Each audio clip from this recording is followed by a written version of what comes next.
Now we have a spiral wire carrying current. Figure above shows a spiral of inner radius A, as you can see inner radius A, and outer radius B with total n turns wound in it. If a current I flows in it, calculate magnetic field induction at the center of the spiral.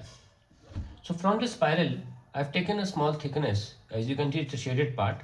This small thickness of the wire I've taken, which I'm going to suppose that there are dn number of windings in this small portion.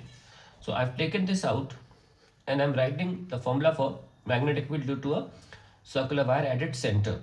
We know the formula.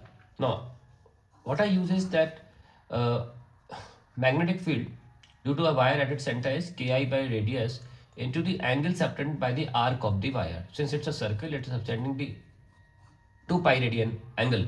So I've used that. In the previous question, if you see here, I've used the same thing, that Ki by distance and the angle subtended by the quadrant. So I've taken pi by 2. Okay, so in all these questions, I will not be opening up K while solving, because it gives us an easy way to get to the answer without much calculation. As this formula will not be there. If you're going to mu naught upon 4 pi, you won't get this formula. So I'm using Ki by R and I'm not solving mu naught upon 4 pi, because then it will cancel it. And then this logic we will not get, that angle subtended by the arc is always written here. Anyways, so for the differential thickness of the element, I've written dV Ki by x. Means I've taken this ring at a distance x, because somewhere in between I'm going to take x, na? X 2 pi, and then for this is for up to this is for one wire only, and then for dn number of turns we are multiplying by dn. So we get dB for dn turns. So if I'm getting b, I will be integrating it from the limit a to b. Okay, so now I'm solving for dn. What is dn? So b from b to a, like b minus a thickness, there are n turns.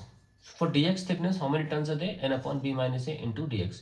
This is simply a unitary method I'm using. For b minus a, n for 1, n upon b minus a, and for dx, n upon b minus a into dx. That is how we can replace dn by n upon b minus a into dx.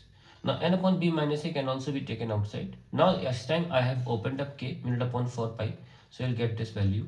Now 1 by x dx becomes log x a to b. So mu naught upon mu naught ni by 2 b minus a log b by a. That is the answer to the question.